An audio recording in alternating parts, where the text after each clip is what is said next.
हा तुमचा प्रश्न आहे. तुझ्या आईला वयाच्या 35व्या वर्षी फायब्रॉईडचा त्रास होता म्हणून तिला गर्भाशय काढायला लागलं आणि तुला पण आता त्रास व्हायला सुरुवात झालेला आहे. मग मला 35ला गर्भाशय काढायला लागेल का? फायब्रॉईड आपल्या हेरिडिटरी जेनेटिक्स थ्रू येऊ शकतं. आपल्या आईला असेल, बहिणीला असेल, आजीला असेल तर आपल्याला होऊ शकतं. पण आपली लाईफस्टाईल छान असेल, आपलं वजन जास्त नसेल, आपला हार्मोनल इम्बॅलन्स आपल्या शरीरात नसेल तर फायब्रॉईडची ग्रोथ आपल्याला कंट्रोल करता येते.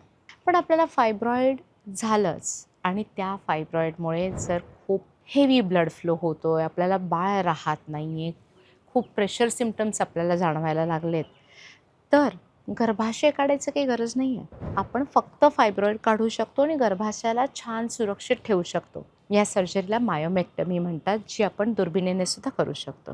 जर आपलं फायब्रॉईड खूप छोटं असेल आणि ते आतल्या बाजूला वाढत असेल, ज्याला आपण सबम्युकस फायब्रॉईड म्हणतो, तर गर्भाशयाच्या आत योनी मार्गातून आपण दुर्बीण घालतो आणि त्याला काढतो. त्याला हिस्ट्रोस्कोपिक फायब्रॉईड रिमूव्हल म्हणतात. जर आपल्याला हेवी ब्लिडिंग होत असेल आणि कुठल्या तरी आतल्या बाजूला फायब्रॉईड असेल तर आपण ट्रान्सव्हजायनल मायक्रोवेव्ह ॲब्लेशन करतो. ती पण डे केअर प्रोसिजर आहे. त्याला पण काही कट नसतात आणि हे ब्लिडिंग आपण कंट्रोल करू शकतो. पूर्वीच्या काळी पुष्कळ साऱ्या टेक्नॉलॉजीज नव्हत्या, त्यामुळे त्यांना गर्भाशय काढायला लागायचं. आता आपल्याला फायब्रॉईड काढून आपल्याला गर्भाशय वाचवता येऊ शकतं. आपल्याला हे सिम्प्टम कंट्रोल करता येतात.